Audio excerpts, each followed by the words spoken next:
Salut à tous, j'espère que vous allez bien. Bon, aujourd'hui, c'est reparti, je continue les briques. Bon, maintenant, il faut que je prépare... rien en fait. Je reprends juste ça que j'ai laissé hier, je le secoue, et je continue. C'est tout. Et ça, c'est bien. Bon, allez, je vais vous montrer un petit truc. Vous êtes un peu sceptique sur la résistance de ce produit-là. L'un d'entre vous, je sais plus le nom, excuse-moi, m'a mis une vidéo de Franck le maçon sur une maison qui a été brûlée et qui démontre comme quoi la colle qu'on installe, c'est un peu de la merde. La colle qu'ils mettent au rouleau. Et il conseille vraiment plus la mousse comme ça, la mousse polyuréthane. Bon, c'est pas la mousse polyuréthane, c'est un produit... Je sais pas ce que c'est exactement. C'est une colle en mousse, on va dire. Et il conseille vraiment plutôt celle-là. Je savais pas que ça résistait à ce point-là, mais voilà. S'il le dit, moi je fais confiance, j'ai confiance au produit, donc vous en avez deux à qui vous pouvez faire confiance pour ce produit-là. Maintenant, voilà, je vous laisse vous renseigner. Et j'ai regardé aussi sur la fiche technique, parce qu'il y en a beaucoup qui me disent qu'il faut faire les remontées, etc., etc., zone sismique et tout. J'ai regardé sur la fiche technique, quand vous faites la même brique que celle-là, avec... Vous savez, la colle qu'on met au rouleau, on est obligé de faire les remontées pour les zones sismiques. Avec celle-là, non. Enfin, c'est précisé exactement, tout dépend de la zone sismique, à voir, machin, bidule. Mais, dans la logique, on serait peut-être pas obligé de le faire. Donc, pour preuve quand même que ça tient quand même pas mal. Et ça, honnêtement, je savais pas, au niveau des zones sismiques, tout dépend vraiment de la brique qu'on installe. C'est la brique qui va dire si on fait les remontées ou si on les fait pas. Moi, je suis pas en zone sismique, je me suis renseigné, j'ai quand même regardé. Je suis pas en zone sismique, j'ai pas besoin de faire le remonter. Excusez-moi, il y a encore le jardinier à côté, il bosse. Faut bien qu'il y en ait qui bossent aussi. Donc quand on n'est pas en zone sismique, on n'est pas obligé de mettre le produit sur le côté. Et quand on est en zone sismique, on est obligé de le mettre. Tout dépend qu'est-ce qu'on utilise comme colle et qu'est-ce qu'on utilise comme brique exactement. Je vais continuer à faire le retour là. Je vais monter à la même hauteur que l'autre mur, histoire d'être bien. Et après je repartirai, je ferai tout le tour nickel. Donc c'est parti, je continue ça. Ah oui, et pour les sceptiques, comme quoi, voilà, ça tient peut-être pas.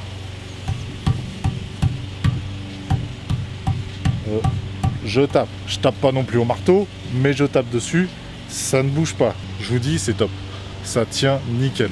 Ce que je vais faire pour vous prouver que ça fonctionne bien, je vais coller deux morceaux de briques là qui me restent et après j'essaierai de les décoller pour voir si ça coupe au niveau de la colle ou si c'est la brique qui casse tout simplement. Je colle ça, mais je vais aussi continuer la partie là-bas. C'est parti.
Bon, ça y est, vous avez vu ça. J'ai fait la partie mur là-bas. J'ai terminé de faire mes 3 petits angles que j'ai là. C'est le truc le plus chiant, c'est que vous avez des coupes à faire. Mais sinon, ça avance très bien. Mais je suis bien content. On commence à avoir un aperçu un peu du bureau, de sa taille et tout ça, quand on est dedans, bien sûr. Parce que sur plan, c'est toujours sympa. Mais quand on est dedans et qu'on travaille dedans, ça n'a rien à voir. Donc comme je vous le disais, là il me reste que 3 rangées à mettre sur tout le tour. Après, je mets les U pour faire tout un chaînage, le plancher qui repose dessus, et tout est bon. Demain, je pense que je vais faire toute cette partie de mur là, de ce côté-là. Et après, je laisserai tout le mur du fond à ce niveau-là. Comme ça, quand mon fournisseur viendra, il pourra quand même me charger les choses sur la dalle. Parce que sinon, si je fais un mur devant lui, déjà c'est compliqué l'aller. Si en plus il peut pas décharger sur la dalle, c'est relou. Donc c'est pour ça que je laisserai une partie de mur ouverte et je la terminerai vraiment à la fin. J'aurai tout le matos, je termine ça et après ça sera le plancher. Non mais je suis bien content du boulot que j'ai fait aujourd'hui là, ça a plutôt bien avancé. Il me reste plus énormément de choses à faire. Je vous dis, une fois que j'ai fini tout le tour, tout en briques, après je pense que j'aurai fini toutes les briques et après je partirai en vacances un petit peu. Donc il n'y aura plus de vidéos pendant au moins une semaine. Mais bon, il faut bien que je profite aussi un peu de mes vacances. Je voulais vous dire aussi, ça, si un jour vous avez fini votre cartouche, je vous ai dit hier qu'on laissait la cartouche, c'était fini, il n'y avait pas de problème. Si jamais vous avez fini la cartouche et que vous avez l'intention d'arrêter comme moi aujourd'hui, je mets directement le produit nettoyant à la place de la cartouche, je mets quelques petits coups, ça nettoie l'intérieur du tube, vous refermez, vous laissez en pression, et demain, j'aurai plus qu'à remettre une nouvelle cartouche, vider le produit qui se trouve dans le tuyau et c'est reparti et à l'intérieur tout est propre. Ah si aussi, je voulais vous montrer quelque chose. J'ai collé, vous savez, les 2 briques ensemble. J'ai fait ça cet après-midi. J'avoue que le matin, j'y ai pas repensé, je l'ai pas fait. Donc j'ai fait ça cet après-midi. Ça doit faire bien 4 heures, 5 heures que c'est collé. Donc on va voir ça. Regardez ça. Je l'ai là. C'est collé dans le milieu. Vous avez vu, j'ai quand même pris un bon morceau sur une bonne longueur. C'est, hop, je lâche tout, c'est collé, hein. Je peux secouer, je sais pas si ça tient forcément. Je vous avoue que c'est la première fois que je le fais, je l'ai jamais fait ce truc là. Je vais essayer de le casser, vous savez quoi, je vais le faire tomber par terre et on va voir si ça casse la brique ou si ça casse pile à la jonction et que ça me fait des morceaux partout. Bon, je vous avoue que ça a explosé la brique en 10 000 morceaux. J'ai carrément explosé. Donc, ça tient quand même, parce que j'ai encore des bouts qui sont collés ensemble. Bon, ça se décroche là, forcément, mais j'avais encore des bouts qui sont collés ensemble. Ça tient, franchement, ça tient. Je pouvais essayer de le tordre sur ma jambe, ça se décollait pas. Bon, alors, test pas trop réussi. Je pensais que ça allait casser d'une autre façon. Mais là, la brique... Attendez, je vous montre. Regardez la brique, elle est en 10 000 morceaux. Je l'ai lâché quand même environ de 1 mètre. Donc j'étais sûr qu'elle allait casser. Ça, les petits bouts, certains restaient collés entre eux. Donc ça tient quand même pas mal cette colle là. Bon allez, ça y est, je vais m'arrêter pour aujourd'hui. Fini les briques pour aujourd'hui. Je vais continuer ça demain tranquillement. Comme d'habitude, si cette vidéo t'a plu, n'hésite pas à t'abonner. Un petit pouce bleu, ça fait toujours plaisir. Je vous dis à demain pour ceux qui veulent arrêter la vidéo, qui s'intéressent que au côté bâti et que les questions, ils s'en foutent, que je peux comprendre aussi. Maintenant, on va passer à la partie questions. Alors, j'ai eu beaucoup de questions sur la partie cartouche des Drifix, sur le prix et combien je pouvais coller de briques avec une seule cartouche. Alors, au niveau du prix, ça tourne entre 15 et 20 euros, tout dépend de l'endroit où vous allez l'acheter. Et au niveau de la quantité utilisée, vous allez faire entre 15 et 20 mètres de briques. 20 mètres de briques, ça fait environ 40 briques posées avec 2 cordons. Il faut compter environ 40 mètres de produit. Donc si vous en mettez 3, c'est divisé par 3. Si vous en mettez 2, c'est divisé par 2. Je vous donne une moyenne. Hein. C'est entre 30 et 40 mètres. Comme ça, vous êtes sûr. Alors j'ai une question de Michael W. Salut Olivier, pourquoi ce choix briques plutôt parpaing? Sans parler du prix plus cher et le collage rapide, mais quelles sont les qualités de la brique en termes de pont thermique? La qualité thermique entre la brique et les parpaings, il y a une différence quand même énorme. Par exemple, si je prends un parpaing qui fait exactement la même dimension qu'une brique classique et un parpaing classique, la brique sera meilleure niveau résistance thermique. Maintenant, vous avez des parpaings qui existent, qui sont plus épais, avec dedans, je crois, ils mettent des sortes de laine de roche ou du polystyrène, je sais pas trop ce qui existe encore là-dedans, qui améliore grandement la résistance thermique. Maintenant, ils font la même chose dans les briques. Vous en avez des plus larges, vous en avez, elles sont remplies de mousse. Il y a plein de choses qui existent, tout ça, faut regarder, mais tout est faisable. Je sais qu'on peut poser aussi des parpaings en joint mince, c'est des parpaings rectifiés. Maintenant, je sais pas si on peut les coller avec la mousse ou si c'est forcément une colle spéciale pour là-dedans. J'en ai aucune idée, mais tout existe à l'heure d'aujourd'hui. Vous avez aussi le Cyporex. Le Cyporex, c'est aussi très bien. J'en ai jamais posé, j'en ai jamais utilisé, donc je sais pas ce que ça vaut. Je sais que niveau résistance thermique, c'est top. Maintenant, pour le reste, j'en ai aucune idée. Je vous avoue que je suis pas maçon du tout, donc voilà. Faut faire des recherches de votre côté et vous aurez pas mal de réponses. Et ça m'évitera de vous dire des bêtises aussi. J'ai une question de Dimitri Millet. Salut Olivier, pourquoi tu mets un U pour faire le chaînage alors que tu as un plancher béton? Ton plancher fait le chaînage? Non. Alors oui, le plancher en soi fait le chaînage, mais faut que je regarde, faut que je re-regarde ça, parce que c'est vrai que ça me pose un peu des questions. Parce que la brique, vous avez vu la brique, à l'intérieur, c'est rempli de trous. Maintenant, je peux pas couler si c'est rempli de trous dedans. Donc, est-ce qu'il existe une brique à mettre où elle est bouchée sur le dessus? J'avoue que je sais pas. Moi, c'est vrai que sur ma première maison, j'ai mis un U, comme ça m'a rempli de béton, ça m'a fait un bon chaînage, et après, j'ai posé le plancher dessus. Est-ce que ça existe une brique qui est bouchée au-dessus? Faut que je regarde ça. J'ai une question de Goualin Tony. Alors, salut Olivier, cool tes vidéos. Merci à toi. J'ai une question. Le prix d'un architecte? Merci. Aucune idée, je peux pas être plus précis, tout dépend de l'architecte, tout dépend de la maison, tout dépend des mètres carrés, tout dépend de plein de choses. Pour ça, il faut aller voir des architectes et leur demander directement des devis. J'ai une question de Anto6515. Salut Olivier, cool tes vidéos. J'ai une question. Le Drifix que tu utilises fonctionne-t-il aussi avec les parpaings? Merci, bon courage à toi. Alors, j'ai répondu un peu avant. Je sais pas du tout si ça fonctionne sur les parpaings.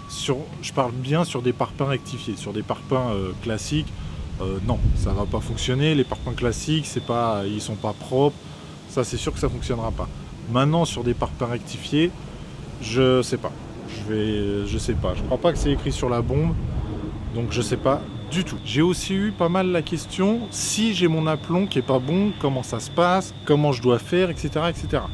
Alors, c'est pour ça que je vous dis dès le début, il faut faire la première rangée nickel. Si c'est pas nickel, c'est compliqué. La colle n'est pas suffisante pour rattraper une certaine hauteur, on peut pas. Je vous ai dit, c'est de la chantilly, vous écrasez et c'est fini. Maintenant, ce qu'il est possible de faire, c'est de poncer un petit peu la brique pour qu'elle rattrape un peu le niveau. Mais honnêtement, vous pouvez avoir un tout petit décalage de 1 mm. Ouais, entre 1 et 2 mm, ça va se rattraper assez facilement. Plus, honnêtement, c'est compliqué. Je ne saurais même pas vous dire comment faire exactement. Ce qu'il faut, c'est pas rater la première rangée. Après, ça va tout seul. J'ai une question de Adrien Bertel. Sauf erreur de ma part, tu n'as pas vu ou répondu à ma question. Je te la repose ici. Pas de problème, j'ai pu sauter la question. Sans problème. Alors, pourquoi as-tu fait un sous-sol en parpaing et pas en brique? Pourquoi n'as-tu pas vibré tes poteaux dans les parpaings? Merci, à plus. Alors, pourquoi j'ai pas fait en brique au sous-sol plutôt que les parpaings? Honnêtement, j'aurais préféré 1000 fois. Le seul truc, la brique n'a pas la même résistance que le parpaing. C'est ce que j'ai cru comprendre. La brique n'a pas la même résistance que le parpaing en sous-sol. Donc, on ne peut pas mettre de briques au sous-sol d'après ce que j'ai compris. Maintenant, est-ce qu'il y a des briques exprès pour aller dans les sous-sols et tout ça? J'ai vu qu'il y avait des briques à brancher. Est-ce qu'on peut les mettre dans les sous-sols? Je serais tenté de te dire oui, parce que c'est pas la brique qui tient tout, c'est le béton qu'on met dedans. Maintenant, est-ce qu'on peut mettre des briques classiques pour dans le sous-sol? Non. D'après ce que j'ai vu, non. Maintenant, pourquoi j'ai pas vibré les poteaux dans les parpaings? Tout simplement parce que j'ai pas de vibreur. Quand vous me voyez vibrer pour quand je fais la dalle, c'est que je vais louer le vibreur. J'ai pas de vibreur pour mettre dans les poteaux, tout simplement. Par contre, je tape un peu dans le poteau, je remue le chaînage, je prends une barre pour vraiment essayer de le tasser le plus possible, je le vibre du dessus. Maintenant, c'est sûr que c'est mieux d'avoir une aiguille vibrante. J'ai une question de Dumont Frédéric, vous me l'avez aussi posé assez souvent cette question-là. Tu ne fais pas tes remontées de ferraille? Alors si, je vais faire mes remontées de ferraille, mais de la même façon que j'ai fait pour le sous-sol. Je m'embête pas à mettre mes ferrailles tout de suite. Après, essayer de mettre la brique par-dessus et tout, c'est relou comme pas possible. Je les passerai après, tout simplement. Je les mettrai par-dessus, je les descends, et après c'est fini. Et c'est propre. C'est juste une question que c'est plus pratique pour moi. J'ai une question de SatProd. Salut Olivier, super format. Tu comptes faire une isolation par l'intérieur ou l'extérieur? Bon alors l'isolation que je vais faire, elle sera par l'intérieur. Tout simplement, ça va me permettre, je vais profiter de cette isolation-là pour passer mes gaines électriques dedans, pour mettre mes prises, les choses comme ça. Parce que vous faites une isolation extérieure, c'est bien, mais dedans, il faut aussi cloisonner pour mettre des interrupteurs, des prises, des choses comme ça. Donc autant faire par l'intérieur. Pour moi, je vois pas trop le principe de l'extérieur, même si ça a une meilleure résistance thermique, et tout dépend encore de plein de choses. J'ai une question de Olivier Buon. Comptes-tu installer un aspirateur centralisé dans ta maison? Sinon, je te le conseille, c'est génial, bon courage et merci pour tes vidéos. Alors, aspirateur centralisé, non, j'ai pas l'intention d'en installer. Parce que c'est beaucoup de produits à installer pour maintenant, à l'heure d'aujourd'hui, je trouve plus grand chose. Parce que je connais à peu près le système. Vous avez un gros moteur dans le garage et tous les tuyaux vont à ce produit-là et tu as juste à ouvrir une prise, mettre un tuyau dedans et aspirer ton salon, salle à manger, toutes les chambres et tout ça.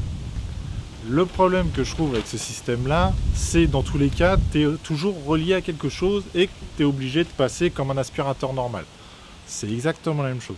Moi, pour ma part, je préfère carrément, il y a d'autres marques, mais ça, il n'y a pas de souci, c'est j'achète un Roomba et il fait la maison tout seul. Et ça, c'est bien. Ça, c'est encore mieux. Il n'y a pas mieux, je trouve. Maintenant, si tu as des escaliers partout, des petites marches, tu sais, pour aller dans le salon, tu as une marche. Pour ça, tu peux pas t'en servir. Mais si tu as une maison, c'est un plein pied, comme je voudrais plus tard, ou cette maison-là, mais là, il faudrait 3 aspirateurs. C'est top, hein. Honnêtement, tu es là avec mon téléphone, je peux très bien foutre mon Roomba en route qui est chez moi, il passe l'aspirateur, je reviens, c'est propre. Et ça marche plutôt bien. Je sais que maintenant, il y en a même qui lavent le sol. J'en ai pas, j'ai jamais essayé, mais j'aimerais bien essayer. Et c'est super top maintenant, ça prend pas énormément de place. Maintenant, si je dois faire ça, ça serait vraiment pas un aspirateur centralisé, c'est vraiment des petits Roomba partout. C'est juste ça. J'ai une question de Patrick Duhart. Bonjour, ne fallait-il pas mettre une sorte de toile d'étanchéité entre la première et la deuxième brique? Merci pour tes vidéos. J'ai répondu à cette question-là dans la vidéo d'hier. Regarde les questions et normalement tu auras la réponse. Dans mes souvenirs, j'y ai répondu. J'ai une question de Max59.